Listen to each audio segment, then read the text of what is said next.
All right, pretty much for the rest of the week, I'm just going to throw some work examples at you. Okay, here's one with friction. Now, friction can remove mechanical energy from an object. And here's a really simple example. 1 kilogram brick dropped from a height of 10 meters. It hits the ground with a speed of 13 meters per second. We're going to find the work done by air resistance. Okay, so let's find out how much energy it had when we dropped it. So it was 10 meters high. It had potential energy, right?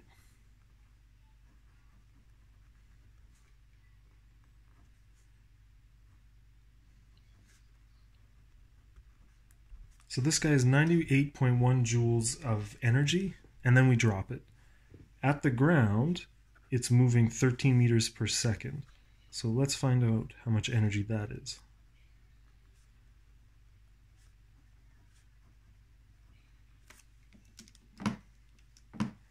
That is 84.5 joules. Okay, so one way I can look at this is it had 98.1 joules of energy at the top. It had 84.5 at the bottom. Okay, just remember at the bottom, there's no potential energy. So this is the mechanical energy at the bottom. At the top, we dropped it, so VI was 0. This is its mechanical energy at the top.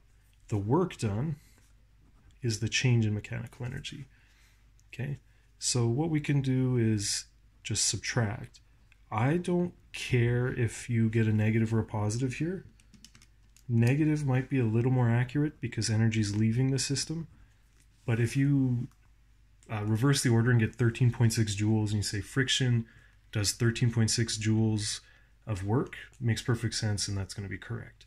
Okay, so I'm not going to try to fool you on negative signs here. All right, so air resistance, friction did this much work. It's the difference in energy it had at the top versus the bottom.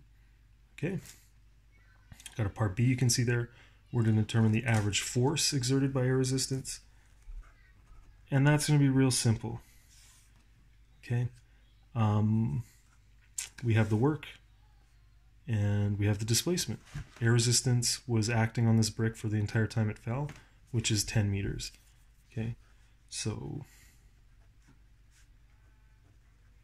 we just need to divide. This is going to be, again, the negative sign doesn't matter to me.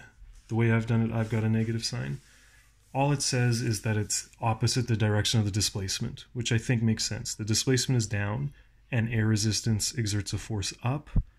But in this unit, I'm not really looking for directions. It's not a vector heavy unit. I want you thinking mostly about the energy.